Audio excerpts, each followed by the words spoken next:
Hey guys, this is Norfolk and Western rail yards in Hampton Roads, Virginia.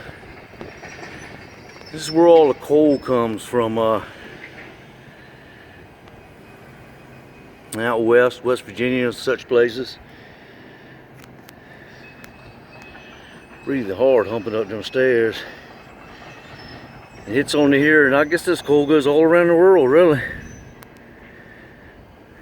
But here we are in Norfolk, Virginia. You can see them coal ships right there in the feeder.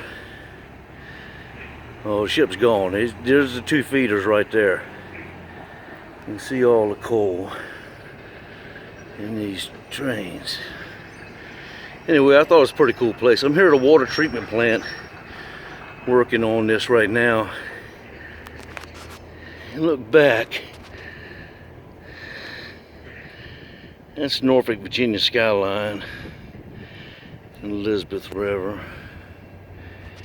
Anyway, much love out to y'all from Norfolk, Virginia today. Take care, guys. See you soon.